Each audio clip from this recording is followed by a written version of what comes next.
Well, good morning, ladies and gentlemen. Steve Collins coming to you from San Antonio, Texas, the second most powerful, passionate, and purposeful coach and speaker in the world. I hope you guys are ready for this great Friday.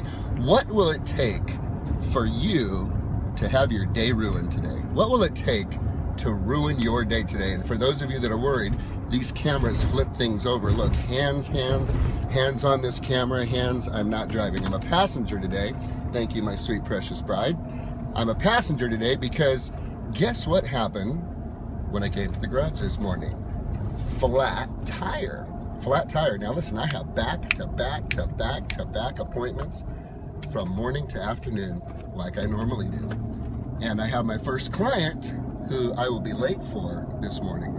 So I want to talk to you about the power of training your mind and how living what I speak and walking the talk and walking the walk, talking the talk and walking the walk really pays out in a real world way. So the first thing that occurred this morning when I saw that was, in the past, as a young guy, I'd flip out. I'd probably get very upset. I'd get real angry. I'd get stressed out, start sweating. The veins on my forehead would pop out like when I'm having great conversations with my teenagers, by the way, right on. And I would really lose it and start getting very worked up about everything. This morning, I recognized, I was like, wow, flat tire, okay. And here's a bold law, here's a neat principle. You can focus on the plan or you can focus on the problem. And that is our natural tendency in life. Our natural tendency in life is to have a habit of looking at what's wrong, what's missing, what's not happening for me, or looking at the bright side, looking at the possibilities, staying out of frustration and into fascination. We talked about yesterday with John Prescott at Bold, getting out of frustration and getting into fascination. So I thought, okay, and what I loved is I talked to you about controlling your thoughts, and that if you work on this long enough, you can actually begin to not only replace the first negative thought that comes in, but with plenty of training, your first thought actually becomes the thought you really wanted to have there in the first place, that you've been training yourself to have for a long time. So my first thought was, okay, flat tire. What are we going to do? First thing I need to do is I need to call my client. I need to let her know that I'm going to be running a few minutes behind, having Angela take me into the office, because I'm not going to run and take the car over there this morning. Second, I need to come up with a plan to how to get the car over there. How can I do that? Well, hopefully Angela doesn't have too much going on in her day, and she's going to be able to step in and make that happen. Next plan is that, with the packed schedule during the day, how am I going to handle or get to that? Because these are special tires on this car. They're called run flats. They're just not everywhere to be found.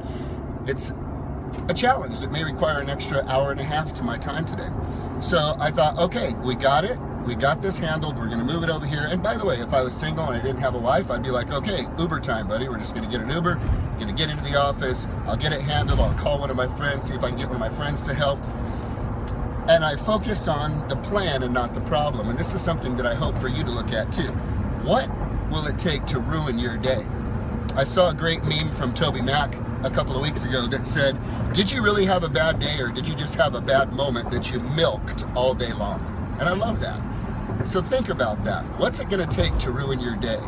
Are you a thermostat or a thermometer? Are you going to let the external circumstances of your life dictate your joy and dictate your peace and dictate your ability to show up in this world today as powerful as you possibly can, as effective as you possibly can, and as excited and motivated and passionate as you possibly can? If you find your joy being stolen that easy, a flat tire, if you find your joy being stolen that easy, your air conditioner goes out, if you find your joy being stolen that easy when something doesn't go the way that you had planned, well, my friend, that's a weak place to live.